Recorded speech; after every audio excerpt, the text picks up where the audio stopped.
Bismillahirrahmanirrahim. Assalamualaikum warahmatullahi wabarakatuh. Innal hamdalillah nahmaduhu wa nasta'inuhu wa nastaghfiruh wa na'udzu billahi min shururi anfusina wa min sayyiati a'malina. Man yahdihillahu fala mudilla lahu ومن يضلل فلا هادي له وأشهد أن لا إله إلا الله وحده لا شريك له وأشهد أن محمدا عبده ورسوله لا نبي ولا رسول بعده. اللهم صل وسلم وبارك على نبينا محمد وعلى آله وصحبه أجمعين. أما بعد. Para hadirin, saudara-saudari, Bapak Ibu, rahimani wa rahimakumullah. Alhamdulillah, kita bersyukur kepada Allah. Salawat dan salam semoga terlimpahkan kepada baginda kita yang mulia Rasulullah Muhammad sallallahu alaihi wasallam dan juga keluarganya, para sahabatnya dan seluruh umatnya yang berjalan di atas sunnah dan ajarannya. Kita lanjutkan kajian kita, kajian Sirah Nabawiyah.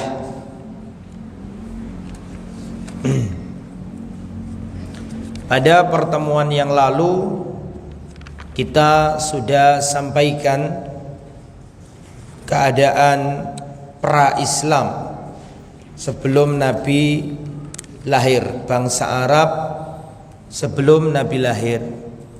Kemarin kita jelaskan pentingnya belajar Sirah Nabawiyah. Kemudian juga sudah kita jelaskan tentang letak geografis Jazirah Arab. Kemarin juga sudah kita jelaskan suku atau siapa yang menghuni Jazirah Arab. Kita jelaskan bahwa Jazirah Arab dihuni atau didiami suku Arab. Dan kemarin juga sudah kita jelaskan bahwa suku Arab itu ada berapa jenis? Ada 3 jenis. Ada Al-Arab Al-Ba'idah, bangsa Arab yang punah. Kemudian yang nomor 2 adalah Al-Arab Al-Aribah, aslinya Arab yang mereka menempati daerah mana? Yaman.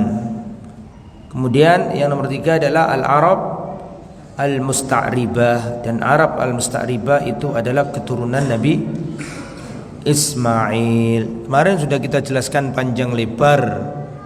Ini untuk mengingatkan saja. Kemudian kemarin juga sudah kita jelaskan tentang politik di Jazirah Arab pra-Islam. Kita jelaskan bahwa di Mekah dan Madinah tidak ada kerajaan. Dan pada waktu itu Jazirah Arab diapit oleh 2 imperium besar. Sebelah timur ada apa? Persia, sebelah barat ada Romawi. Kemudian yang ada di Jazirah Arab atau tepatnya di kota Mekah adalah kabail-kabail, kabilah. Tidak ada satu raja yang menguasai Mekah, tidak ada. Yang ada cuma apa? Kabilah, suku begitu. Kemudian kemarin juga kita jelaskan ekonomi bangsa Arab. Terima kasih. Ekonomi Jazirah Arab, terutama Makkah pra-Islam, bahwa mereka adalah kaum pedagang. Kemarin juga kita sudah jelaskan tentang apa kemarin? Yang belum apa? Agama ya. Baik, sekarang kita jelaskan Diyanat Al-Arab, agama-agama yang ada di Jazirah Arab. Ini panjang pembahasannya, saya simpulkan untuk antum. Ya, saya simpulkan untuk antum. Intinya Jazirah Arab itu pertama mereka di atas tauhid. Ketika Nabi Ibrahim, Nabi Ismail membangun Ka'bah, wa idh yarfa'u Ibrahimul qawa'ida minal baiti wa Ismailu rabbana taqabbal minna. Nabi Ibrahim diperintahkan Allah meninggikan pondasi Ka'bah ditemani putranya siapa namanya? Ismail. Semenjak itu Mekah menjadi markazut tauhid, pusatnya tauhid.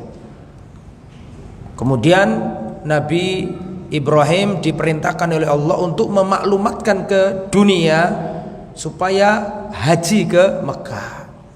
Semenjak itulah Mekah menjadi tempat yang makmur.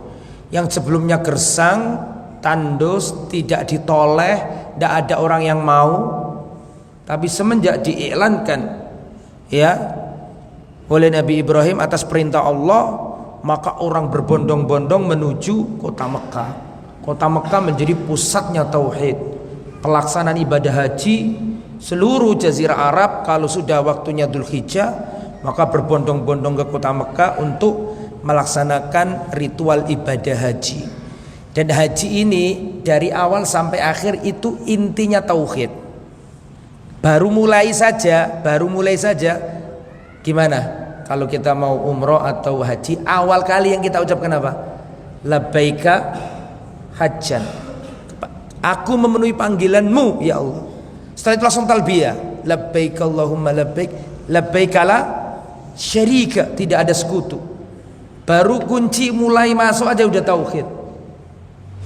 Terus talbiyah, terus baca doa wahdahu la syarika lah. Nanti di Safa, di Marwah juga baca itu. Kemudian di Arafah, doa terbaik ketika di Arafah apa bunyinya? Doa terbaik, la ilaha illallah wahdahu la syarika lah, lahul mulku wa lahul hamdu wa ala kulli syai'in qadir. Yang mana? Intinya ya ikhwah, bahwa intinya bahwa haji itu semuanya adalah implementasi dari apa? Tauhid. Ya, inna sholati wa nusuki wa mahyaya wa mamati lillahi rabbil alamin. Dan makna nusuk kan di antara makna wa nusuki, nusuk. Di antara makna nusuk juga nusuk untuk haji dan juga nusuk untuk sembelihan tanggal 10. Bagi yang haji tamattu harus nyembelih apa? Nusuk namanya apa namanya? Al-hadyu. Intinya tauhid. Ya, pengesaan kepada Allah Subhanahu wa taala. Dan itu turun temurun berabad Jazirah Arab diliputi tauhid. Begitu juga di Syam. Karena kalau kita lihat sejarah, Nabi Ibrahim melahirkan dua bangsa besar. Ismail melahirkan bangsa Arab, sedangkan Ishak melahirkan Yakub melahirkan Bani Israel. Jadi Nabi Ibrahim mewariskan atau melahirkan dua bangsa besar, Bani Ismail dan Bani Israel.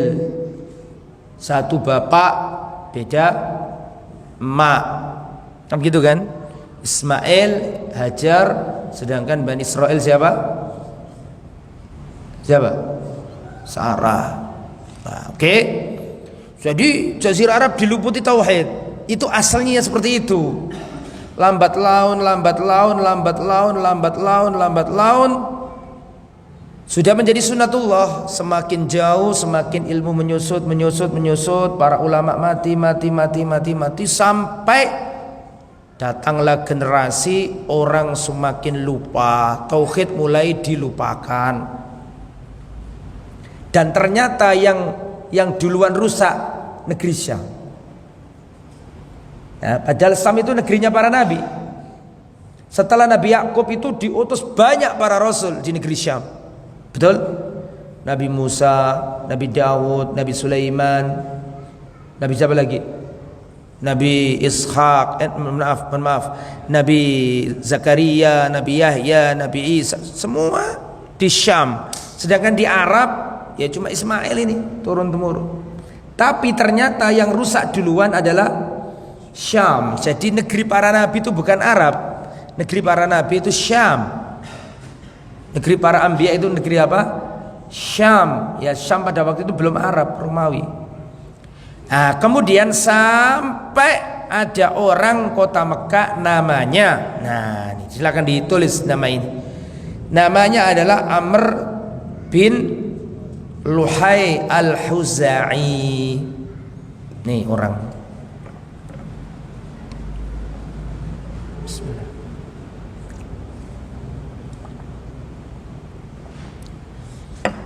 Sudah ketemu halamannya yang terjemahan. Hatta jaa Amr bin Luhai raisi Khuza'ah. Jaa Amr bin Luhai raisu Khuza'ah. Sampai ada tokoh kota Mekah, tokoh Arab namanya Amr bin Luhai al-Khuzai. Dia ini waqad nasya'a ala amrin 'azim minal ma'ruf was-shadaqah wal hirs ala umuriddin. Fa'ahabbahun nas, dia ditokohkan manusia. Ya, dia ini menaungi perkara besar, sedekah, kemudian dianggap tokoh di kota Mekah. Fa'ahabbahun nas, sehingga orang-orang mencintainya. Ditokohkan ini orang. Kemudian suatu saat safara ila Syam. Amr bin Luhai ini pergi ke negeri Syam. Fara'ahum ya'budunal authan. Ketika Amr bin Luhai al-Khuzai pergi ke negeri Syam, ternyata penduduk negeri Syam menyembah patung. Padahal mereka bumi anbiya.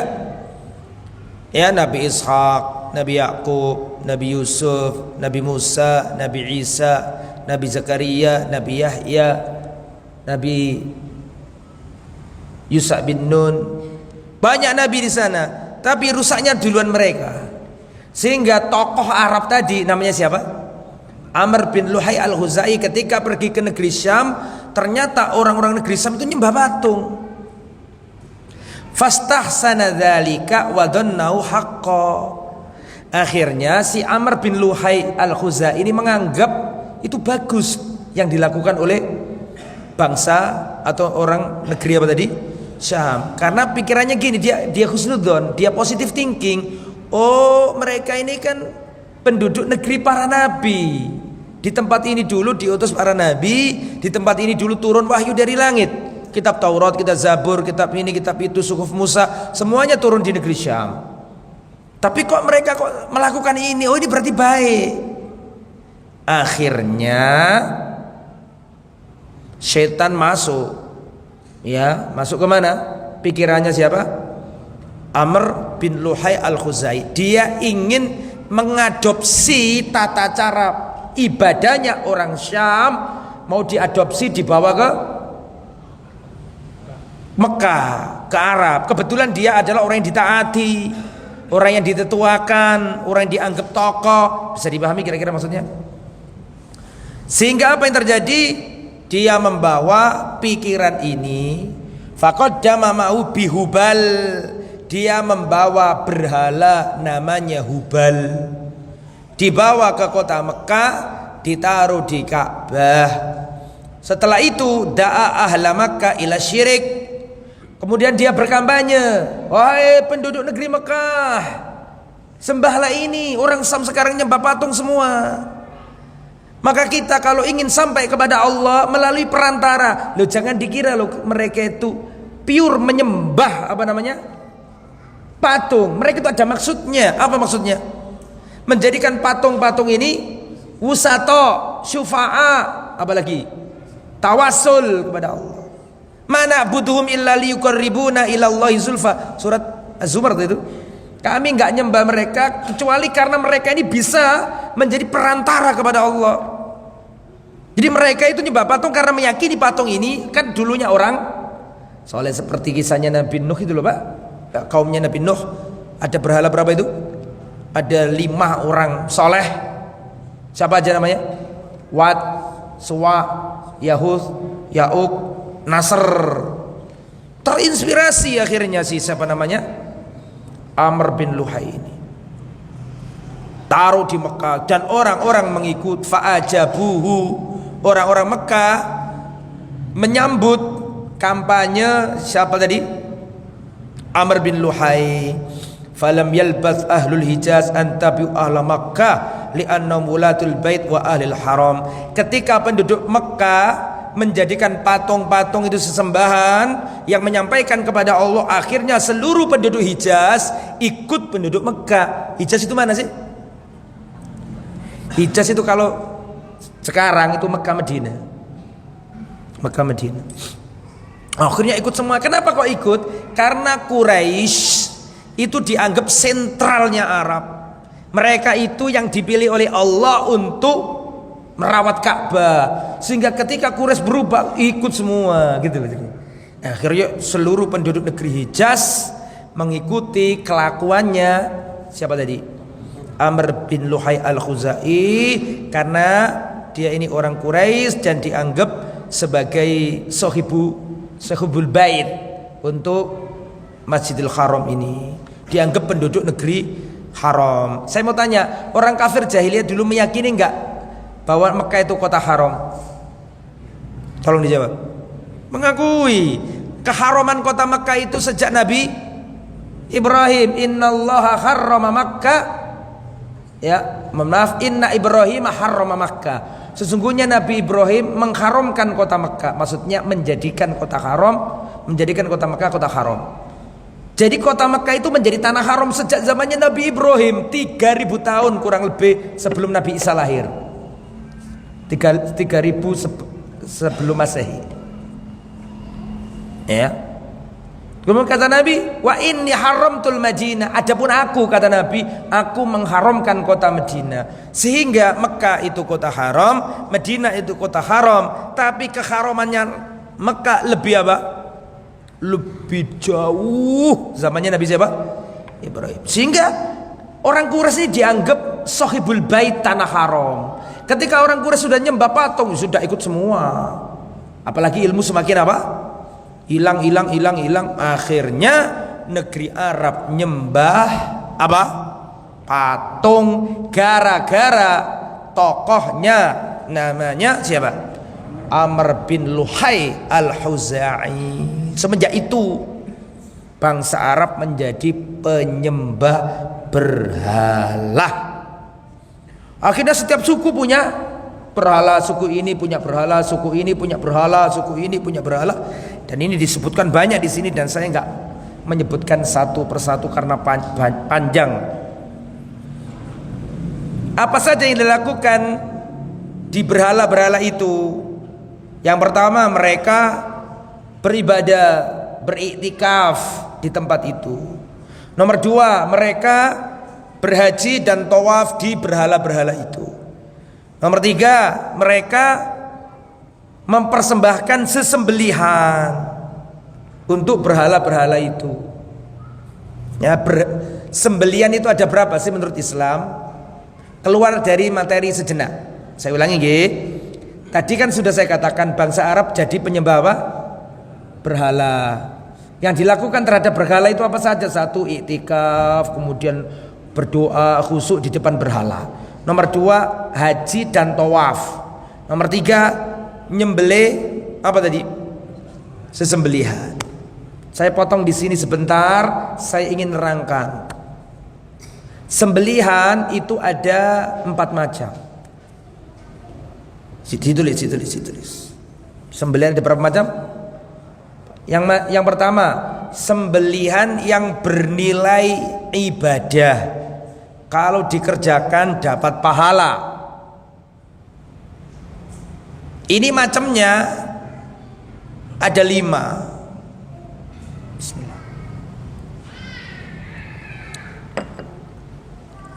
Yang pertama, udhiyah, ibadah kurban, Idul Adha itu loh. Yang kedua apa? Al-aqiqah, akikah. Nomor 3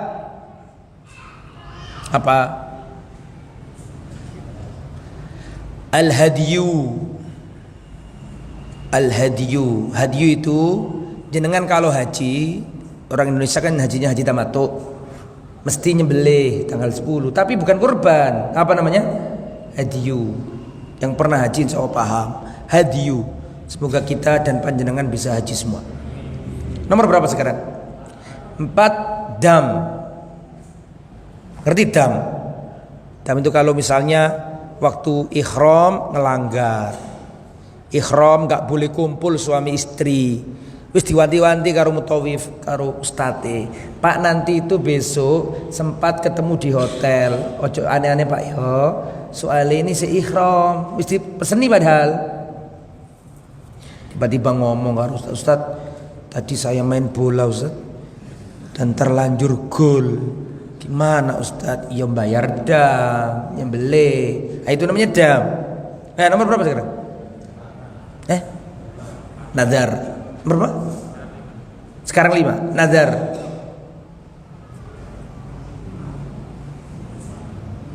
Sudah? Nazar.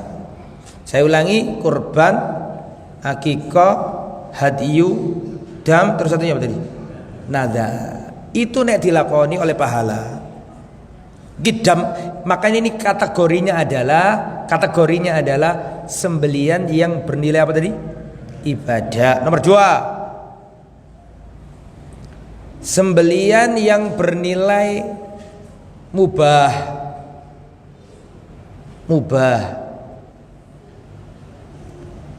Contohnya sembelian untuk makan-makan bareng-bareng. Mubah seperti makan biasa itu. Misalnya waktu Idul Fitri kumpul keluarga, terus nyembeli apa? Nyembeli kambing, nyembeli ayam, itu namanya mubah. Boleh gitu aja. Bisa berpahala kalau diniatkan memuliakan apa? Tamu. Tapi hukum asal makan kan biasa, makan boleh gitu aja. Gak ada nilai ibadahnya. Bisa dipahami ya? Tapi bisa jadi dapat pahala kalau diniatkan apa tadi? Memuliakan tamu. Nomor berapa sekarang? 3, sembelian yang bernilai syirik. Sembelian bernilai syirik. Itu yang sekarang yang dilakukan oleh orang-orang jahiliyah ini yang tadi saya jelaskan itu. Jadi mereka nyembelih hewan, terus dipersembahkan sebagai sesajen. Atau orang nyembelih kerbau, kepalanya dilarung di pantai selatan untuk Nyiloro Kidul, atau kepalanya disembelih kambing, kepalanya ditaruh di Sungai Brantas di Kediri sana misalnya. Ya, Sungai Brantas sampai ke Kediri dah. Ya. Sungai apa yang di Kediri itu? Brantas juga kan? Saya melihat di sana ada ritual itu.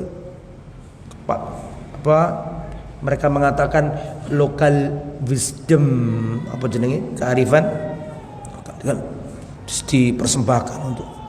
Ini nggak boleh, haram, syirik. Ya, wallahu a'lam. Itu bernilai syirik. Inna sholati wa nusuki wa mahyaya wa mamati lillahi rabbil. Fasholli li rabbika wanhar. Sembelihnya untuk Allah, nggak boleh salat. Itu yang bernilai syirik. Bahaya itu. Ya. Untuk danyang, untuk jin, untuk sing bau reksa, haram, tidak boleh. Terus tahu nggak kisahnya orang masuk surga gara-gara lalat, masuk neraka gara-gara lalat? Pernah dengar? Pernah dengar nggak? Pernah dengar? Diterangkan dalam kitab Tauhid, ada riwayat ada dua orang melewati suatu kaum, ditangkap sama orang-orang di kaum itu, di suku itu, tentara suku itu menangkap 2 orang ini. Kalian boleh lewat daerah kami dengan syarat kalian harus mempersembahkan pengorbanan untuk dewa kami, untuk apa? Berhala kami.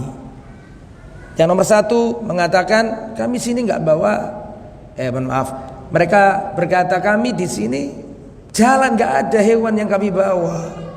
Sudah nggak apa-apa. Kalian silakan mempersembahkan pengorbanan meskipun dengan seekor lalat. Yang satu disuruh, yang nggak mau, nggak boleh. Adzabah lillah, karena nggak mau dibunuh. Yang satu mau cari lalat terus dibunuh, dipersembahkan untuk mana? Untuk apa? Berhala. Yang nomor 2 diizinkan lewat, nggak dibunuh. Pada hari kiamat yang satu dimasukkan ke surga gara-gara lalat, yang satu dimasukkan neraka gara-gara apa? Lalat. Itu menunjukkan nggak boleh penyembahan sembelihan kepada selain Allah, nggak boleh. Itu yang dilakukan oleh orang-orang apa tadi? Musyrik ini. Mereka nyembelih ditaruh di mana, di berhala gitu kan. Nomor berapa? Nomor 4. Nomor 4 ini sembelian yang hukumnya haram tapi nggak sampai syirik. Sembelian yang haram tapi nggak sampai syirik. Sebagian ulama mencontohkan yaitu sembelian untuk acara-acara bid'ah. Meskipun nggak syirik tapi nggak boleh. Nah, Allahu a'lam. Kembali ke materi. Ya, dan terus mereka juga nazar. Kembali ke materi, kembali ke Sirah Nabawi. Mereka juga datang ke berhala-berhala dan nazar. Kalau aku nanti sembuh, saya akan ngasih kepala kerbau misalnya kalau zaman sekarang nih, atau ngasih apa begitu. Nazar. Oke, intinya mereka nyembah berhala. Ini kalau dijelaskan panjang ini. Saya simpulkan saja. Ini model agama pertama. Ini panjang ya ceritanya ini. Saya simpulkan saja ya. Perhatikan saya. Jadi intinya bangsa Arab itu dulu pusat tauhid. Ikut ajaran Nabi siapa? Ibrahim sama siapa? Ismail. Terus berubah menjadi ajaran paganisme, menjadi ajaran berhalaisme. Siapa orang yang paling bertanggung jawab mengubah ini? Amr bin Luhai al-Khuzai. Turun temurun sehingga seluruh jazirah Arab ahli syirik. Bahkan Ka'bah sing aslinya pusatnya tauhid didirikan untuk tauhid justru menjadi pusatnya kesyirikan. Di Ka'bah itu penuh dengan berhala-berhala. Gitu ceritanya. Oke, jadi aslinya tauhid terus jadi berhala. Sampai Nabi lahir itu kejadian itu. Oke. Nah, tapi jazirah Arab kan luas. Ada juga agama selain pertama tauhid sudah redup hilang, ganti agama paganisme, tapi ada agama lain. Nomor 3 berarti kan. Pertama tauhid. Betul? Kedua diganti apa tadi? Pagan, penyembahan berhala. Tapi ada agama lain. Nomor 3 nih, Yahudi. Yahudi juga ada. Loh Ustaz, kok bisa ada agama Yahudi di bangsa Arab? Sebabnya karena 2. Lihat saya, perhatikan. Sebab pertama yaitu sebelum Masehi, sebelum Nabi Isa lahir. Sebelum Nabi Isa lahir itu Palestina pernah diserang bangsa Babilonia dan juga bangsa Asyuria. Ya, bangsa Babilonia aslinya penduduk mana Babilonia itu? Irak. Diserbu negeri Syam ini. Sedangkan anak keturunan Bani Israil ada di sana. Kan ceritanya mereka ini, Pak. Lihat saya semuanya, perhatikan.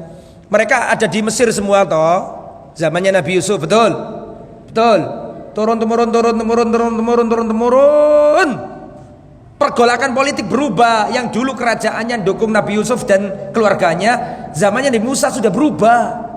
Perpolitikannya beda dengan zamannya Nabi siapa? Yusuf. Diganti Fir'aun toh, Faraina diganti Fir'aun. Nah Fir'aun bermimpi dan seterusnya, sehingga intinya Fir'aun gak seneng sama Bani Israel. Klimak puncak tragedinya adalah terjadi pengejaran, pembersihan etnis, ya, genocide yang dilakukan oleh Fir'aun terhadap seluruh apa? Bani Israel. Bayi-bayi disembelih itu loh, Pak. Akhirnya terpaksa Nabi Musa Pak mengajak Bani Israel menyeberangi Laut Merah, selamat. Intinya kan gitu kan. Fir'aun tenggelam nih. Setelah itu Nabi Musa mengajak mereka untuk masuk ke negeri Palestina, tapi negeri Palestina dikuasai bangsa Kan'aniyun. Paham? Palestina dikuasai bangsa ini gawat, gede, Jabarin. Nabi Musa mengajak Bani Israel, ayo kita jihad ke tanah leluhur kita dulu. Nabi Yakub kan lahir di sana. Loh, Israel itu kan Nabi Yakub anaknya Ishak, betul toh? ayo kita kembali ke tanah leluhur kita, ke sana. Tapi pada waktu itu Palestina sudah dikuasai oleh bangsa Jabari. Diajak jihad, tidak mau. Sampai Nabi Musa wafat, mereka nggak mau ikut Nabi Musa, nggak mau jihad. Maka dihukum oleh Allah 40 tahun lontang-lantung gelandangan di padang pasir. Kan sudah saya ceritakan itu. Betul toh? Silih berganti, nanti ada Yusak bin Nun, nanti ada, akhirnya nguasai lagi. Nah, gitulah. Singkatnya gitu. Akhirnya Bani Israel nguasai negeri apa? Palestina. Diserang lagi sama bangsa Babilonia. Kemudian Haikal Sulaiman, mereka menyebutnya begitu. Solomon's Temple itulah. Kalau orang Islam menyebutnya apa? Yang dibangun Nabi Sulaiman itu apa? Masjidil Aqsa. Dihancurkan oleh bangsa Babylon sehingga terusir. Lah ini perhatikan. Terusir orang-orang Yahudi, gelondangan lagi, lontang-lantung lagi. Itu loh. Ditambah nanti kejadian berikut, maka mereka hijrah, terjadi diaspora kemana-mana mereka. Di antara negeri yang dituju adalah negeri Medina. Dan nanti terjadi lagi pengusiran itu, tapi beda bangsa. Karena memang silih berganti, negeri Palestina ini dikuasai gonta-ganti bangsa.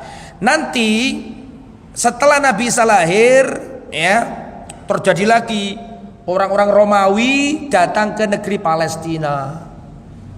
Ya, terjadi 70 Masehi. Nabi Isa sudah diangkat ke langit. Nabi Isa sudah diapakan? Diangkat ke langit dan mohon maaf, Palestina dikuasai bangsa Romawi. Romawi itu anti Yahudi. Orang Yahudi disingkirkan, Haikal Sulaiman dihancurkan, maka Yahudi ini nggak dapat tempat lagi di tanah Palestina ini. Sampai nih 1948 kemarin ini lah baru nguasai. Terusir ribuan tahun. Jadi mereka itu punya tanah leluhur itu, konsep ini dipegang sejak zaman Kolo Bendo sampai saiki. Zaman sebelum Masehi masih dipikir itu. Mereka ya beralasan itu ingin kembali ke Holy Land atau negeri suci mereka gitu. Oke, perhatikan. Karena terusir, orang Yahudi itu mikir, mereka tuh membaca Taurat. Dan di antara isinya Taurat akan muncul nabi akhir zaman. Halo.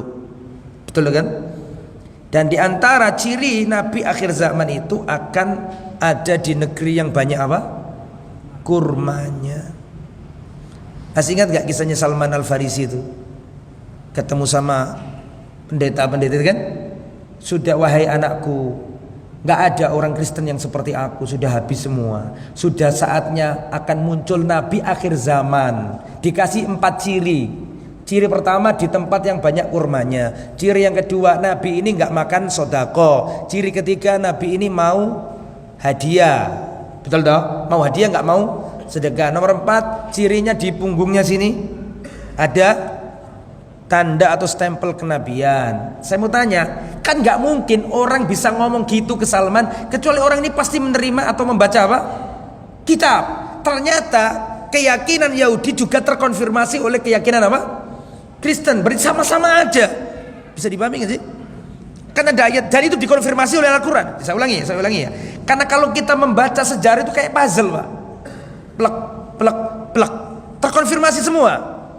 Orang Yahudi ingin datang ke Madinah. Kenapa? Karena mereka tahu ada nubuat akhir zaman, akan ada nabi yang hidup di negeri yang banyak apa tadi? Kurmanya. Itu kan keyakinan apa? Saya mau tanya, keyakinan Yahudi apa Nasrani? Kan Yahudi toh. Tapi ternyata keyakinan ini juga terkonfirmasi oleh akidah Nasrani. Buktinya sama. Betul apa enggak? Dan nanti Salman itu kebetulan Salman yang agamanya Kristen ketemu sama orang Yahudi. Kenapa? Karena Salman kan dijadikan budak, betul toh? Dijual jadi budak. Kebetulan yang jual, yang membeli Salman ini orang Yahudi. Si Salman Kristen yang dimiliki oleh majikan, yang majikan agamanya apa? Yahudi. Dan mereka ini sama-sama menunggu datangnya Nabi. Berarti keyakinan keberadaan Nabi akhir zaman di negeri Madinah itu saling terkonfirmasi oleh dua keyakinan ini. Bisa dipahami kira-kira? Dan itu terkonfirmasi lagi dengan Waraqah bin Naufal. Masih ingat? Nanti saya jelaskan di sini. Dan terkonfirmasi lagi dengan pendeta Bakhira. ketika Nabi waktu kecil datang ke Syam, dilihat kok ciri-cirinya begini. Betul apa enggak? Jadi kayak puzzle, Pak, saling membenarkan peristiwa ini. Bisa dipahami? Dan dikonfirmasi lagi oleh Al-Quran, alladzina atainahumul kitaba ya'rifunahu kama ya'rifuna abna'ahum. Orang Yahudi dan orang Nasrani yang membaca kitab, mereka akan tahu siapa Nabi Muhammad seperti mereka mengerti anak kandungnya sendiri. Coba bayangkan. Berarti saling mengkonfirmasi kebenaran Nabi akhir zaman itu. Maka perhatikan saya, maka orang Yahudi ini berkepentingan mencari tempat yang banyak kurmanya. Maka dari itulah orang Yahudi migrasi dari negeri apa tadi? Syam, Palestina ke negeri Medina. Sehingga di Medina itu ada komunitas Yahudi, ada 3 suku utama. Siapa aja? Apa saja? 3 suku utama ini: 1 Bani Qainuqa, 2 Bani Nadir, 3 Bani Quraidah. Mereka mengarabkan diri, mohon maaf ya, kayak orang non pribumi datang terus jenenge diganti Hartono, Sugiono, paham nggak? Mengarabkan diri, bisa dipahami ya? Nama-namanya jadi nama Arab, tapi mereka tetap memegang rasnya. Mereka memegang apa? Rasnya. Dan antum tahu sendiri orang Yahudi itu kan rasis. Mereka harus mulai sulalanya Ishak, kalau nggak bisa. Oke, sudah, perhatikan saya. Berarti orang selain satu agama tauhid yang punah tadi diganti ajaran apa tadi? Berhala. Nomor 3 apa tadi? Yahudi. Dan Yahudi itu ada 2 tempat. 1 Medina, ceritanya sudah saya jelaskan tadi. Nomor 2 Yaman. Yahudi itu ada 2 tempat. Tadi Madinah, yang nomor 2 apa? Yaman. Yaman kan Arab juga. Antum coba browsing di internet. Ketika Israel memproklamirkan diri mereka 1948, seluruh Yahudi di muka bumi masuk ke tanah Syam. Di antaranya adalah Yahudi Yaman. Ada zaman Nabi turun temurun negeri Yaman. Negeri Arab yang banyak Yahudinya, biar sampean tahu, tak kasih tahu, negeri Arab yang banyak apa? Yahudinya turun temurun mana? Medina nggak ada sekarang. Udah steril Medina. Nggak boleh orang kafir masuk Medina, Pak. Yang banyak, Pak, Yaman, Maghrib, mana Maghrib itu? Maroko, banyak Yahudi. Adapun yang sekarang banyak Yahudinya karena tatbi, normalisasi, Uni Emirat Arab, banyak Yahudi sekarang. Karena sudah ada tatbi normalisasi. Ya, coba namanya Zayed itu. Karena ada normal. Oke, kembali ke materi. Makanya antum kalau baca ya, antum baca. Ketika Israel memproklamirkan negaranya 1948, itu Yahudi Arab berangkat semuanya, Pak. Jadi jangan dikira kalau tentara Israel ada enggak bisa bahasa Arab. Oh, dia turun temurun di negeri Arab. Ada Yahudi Irak, Yahudi Yaman, Yahudi Maroko. Tidak ada, Pak, orang Yahudi di Israel itu yang asli orang Israel. Kecuali generasi-generasi terakhir, gitu. Ada yang dari Polandia, ada yang dari mana? Dari Jerman. Kan dari Jerman karena diusir oleh Hitler toh. Dari sana mereka, termasuk dari Arab-Arab ini. Enggak, saya mau menyampaikan ke antum bahwa di Arab juga ada komunitas-komunitas apa? Yahudi. Mereka ngomong Arab tapi tetap memegang apa? Rasnya mereka dan punya bahasa khusus untuk mereka. Sehingga ketika mereka mendirikan negara Israel itu langsung bahasa nasionalnya bahasa apa? Ibrani, bahasa Israel, Hebrew. Kata tulisan-tulisannya kan tulisan Yahudi semua itu. Kembali ke materi. Masih ingat gak Rasulullah ngutus ngutus Mu'ad ke Yaman? Masih ingat? Wahai Mu'ad, aku utus kamu ke negeri Yaman. Penduduknya adalah ahli kitab. Karena Yaman pada waktu itu diisi Yahudi dan Nasrani. Dan itu tukaran Yahudi dan Nasrani ini perang terus. Nanti saya jelaskan. Ini masih Yahudi ini. Sampai-sampai orang Yahudi ini, Pak, perhatikan saya. Sampai-sampai orang Yahudi ini punya negara di negeri Yaman. Namanya Himyar. Kerajaan Himyar. Insya Allah ada di sini. Ya, kerajaan apa namanya? Himyar. Itu Yahudi, Pak. Rajanya namanya Dunwas. Jenengan pernah dengar nggak kisah Ashabul Ukhdud? yang orang-orang dimasukkan ke parit, dibakar menyala itu loh. Terus ada seorang wanita bawa bayi, masih kan enggak? Itu yang melakukan itu Yahudi. Makanya kutila ashabul ukhdud annari dzatil waqud idhum 'alaiha qu'ud. Antum jangan heran orang-orang Gaza dibunuhi kayak gitu, jangan heran. Itu mengkonfirmasi benarnya peristiwa ashabul ukhdud. Pelakunya sama, Yahudi. Coba antum baca tafsirnya itu. Ashabul ukhdud dibuatkan parit, terus dikasih apa? Api, disuruh kalau nggak mau masuk agama kerajaan itu dilemparkan, dan yang dilemparkan itu orang Kristen. Jadi itu peperangan antara Yahudi dengan Kristen. Karena orang Kristen digenosida oleh orang siapa tadi? Yahudi. Kaisar Romawi yang ada di Syam nggak terima, kan gitu ceritanya. Ya. Kemudian Kaisar Romawi mikir, kalau kita membawa pasukan besar dari negeri Syam itu kan utara, Yaman negeri Jazirah Arab yang paling selatan. Gak bisa bayangkan bawa pasukan besar dari Syam ke Yaman, gak mungkin, karena perang butuh logistik, betul tak? Bisa mati di tengah jalan. Makanya berpikir si Kaisar Romawi, wis gini aja, Kaisar Romawi nulis surat ke negeri persemakmurannya yang paling dekat dengan Yaman. Pertanyaan saya tolong dijawab, apa negeri persemakmuran Romawi yang agamanya Kristen yang paling dekat sama Yaman? Ethiopia, Habasya, kulone Yaman, cuma nyebrang laut apa jenenge? Laut Merah. Ditelepon lah Habasya ini, Najasyi ini sama, masuk di WA yuk tambah gak. Kalau bahasa sekarang ditelepon sama Kaisar Romawi, he Najasyi, he budakku, bawanku, raja kecil, kaum kita orang Kristen dibunuhi di Najron Yaman sana.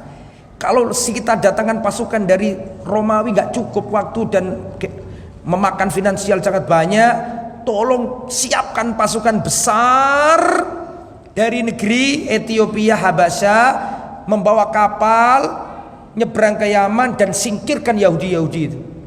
Paham? Maka Najasyi mengutus pasukan besar. Ini bukan Najasyi yang sezaman sama Nabi. Paham? Nabi belum lahir ini peristiwa sebelum Nabi lahir. Maka Najasyi yang waktu itu, bukan Najasyi zamannya Nabi, mengirim pasukan besar dipimpin panglima perang namanya Abroha. Pasukannya Abroha dari Ethiopia mendarat di Yaman. Orang-orang Yahudi terjadi perang dahsyat. Orang Yahudi dihabisi sama tentara salib yang hitam-hitam keriting-keriting. Tentara salib mereka, karena dapat instruksi langsung dari mana? Dari Romawi Raya. Terjadi perang, tumbang kerajaan Himyar, tumbang, dikuasai Kristen. Nah, ini dalil bahwa Kristen juga ada di tanah Arab melalui orang-orang apa tadi? Habasya. Jadi Kristen, Pak. Ini berarti nomor berapa nih? Satu, tauhid. Ini kan saya menjelaskan agama pra-Islam gitu ya. Judulnya tadi lah. Jadi pertama tauhid, betul. Berubah jadi berhala ribuan tahun ini ya. Setelah itu ada komunitas apa tadi? Yahudi, ada 2 titik, Medina sama Yaman gitu. Aslinya dari Sam. Terus nomor 4 Nasrani, betul toh? Nasrani melalui jalur apa tadi? Orang-orang Habasya. Mendarat, disingkirkan, kerajaan Himyar jatuh, gubernur Abroha seakan-akan jadi raja kecil di Yaman. Terus Abroha ini melihat bangsa Arab, loh, bangsa Arab kok semuanya haji, senang sama Ka'bah. Maka Abroha ini berkampanye bagaimana supaya orang Arab masuk Kristen, membuat gereja besar di negeri Yaman. Namanya apa? Halo? Namanya gereja Al-Qulais. Gereja besar dilapisi emas. Terus dikampanyekan propaganda supaya orang Arab meninggalkan apa? Ka'bah dan berpaling ke Quraisy ini. Nah orang Arab ini kan gak seneng ajaran Kristen. Maka malam-malam orang-orang Arab datang buang kotoran di tempat itu. Pagi-pagi Abroha lihat, loh gerejaku kok jadi bau semua gini, sakit hati. Paham? Akhirnya Abraha mengirim pasukan besar ingin menghancurkan Ka'bah. Jadi itu asal usulnya. Jadi Abraha agamanya apa? Kristen. Mau nyerang Ka'bah dengan pasukan bergajah. Wa arsala alaihim tayron ababil. Makanya nanti ketika Nabi diutus, Nabi kan lahir pada waktu tahun itu. Betul? Tahun terjadi penyerangan Ka'bah, tahunnya sama, bukan harinya, tahunnya yang sama. Dan Nabi nanti ketika jadi Rasul mengutus Yaman, mengutus Mu'ad, kamu saya utus pergi ke negeri Yaman, penduduknya ahli kitab. Iya benar, karena memang mereka orang-orang apa? Terkonfirmasi semua, kayak puzzle, terkonfirmasi dengan apa yang ada di zaman Rasulullah SAW. Terus kembali ke materi, saya tuntaskan agama hari ini. Tauhid, berhala, terus Yahudi, nomor berapa ini? 4 Kristen, nomor 5 Majusi. Majusi ini perhatikan saya, Zoroaster, penyembah apa? Penyembah api. Sumbernya di Persia. Persia itu di mana sekarang? Iran. Maka Jazirah Arab yang agamanya Majusi itu Jazirah Arab yang pesisir. Gak ada pesisir utara negeri Arab ini, pesisir timur. Ayo saya mau tanya, Jazirah Arab sebelah timur dibatasi apa? Menguji sampai ini ngerti geografi nggak? Aku ngomong ngalur ngidul nggak paham memang. Di awal kemarin kan saya ceritakan nih, Jazirah Arab kan gini Pak. Kalau dari hadapan saya kan gini kan, ini kan Laut Merah, betul ya? Ini Samudra Hindia, betul? Lah yang sebelah timur ini loh, apa namanya? Teluk Arab. Tergantung, orang Iran nyebutnya Teluk Persia, orang Arab nyebutnya Teluk Arab. Otomatis Teluk Arab ini atau Teluk Persia ini memisahkan Jazirah Arab dengan Persia, bisa dipahami? Sehingga pesisir Arab yang langsung perbatasan dengan Teluk Persia atau Teluk Arab tadi, otomatis agamanya kecampuran agama dari apa? Persia. Sehingga orang-orang pesisir timur Jazirah Arab itu beragama Majusi. Penyembah apa? Di antaranya wilayahnya Aqsa, Bahrain. Sampai sekarang Pak, Bahrain itu kan Sunni Pak. Tapi banyak orang Syiah di sana. Ya karena pesisir yang perbatasan langsung sama Persia. Sampai sekarang kan tuh hampir dikudeta. Langsung tentara Saudi datang. Bahrain beberapa tahun yang lalu. Kemudian Hajar ini disebutkan di kitab sampai ada, di kitab yang bawa kitab ada. Terus nomor berapa sekarang? Biar cepat selesai. 6 As-Sabi'iyah.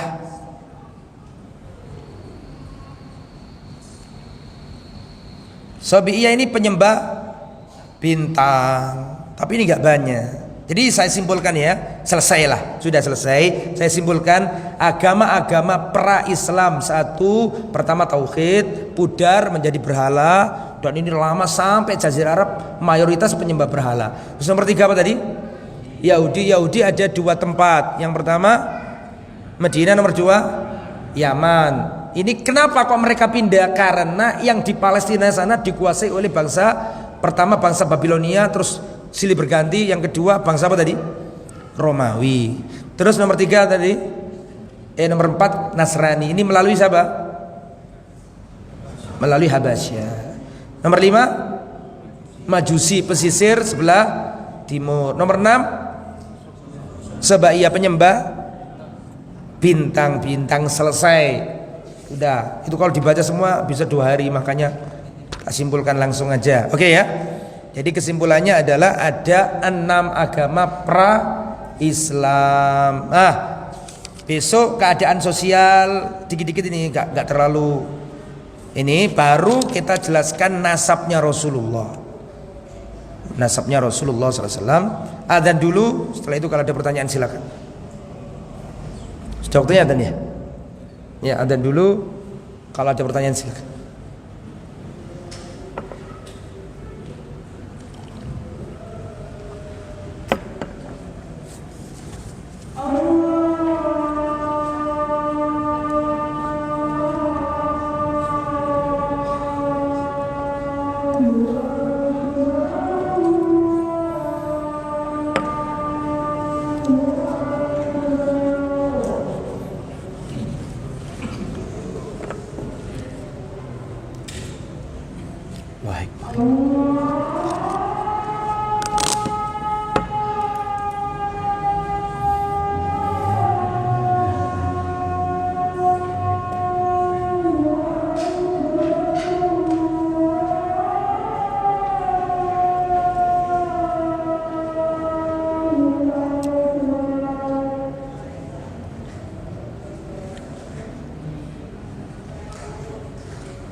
Naam.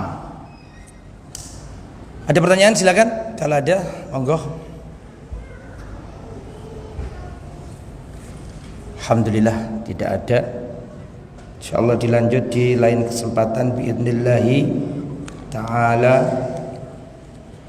Insyaallah pada pertemuan yang akan datang kita akan membahas nasabur Rasul, nasab Rasulullah sallallahu alaihi wasallam. Subhanakallahumma wa bihamdika asyhadu an la ilaha illa anta astaghfiruka wa atubu ilaik. Assalamualaikum warahmatullahi wabarakatuh.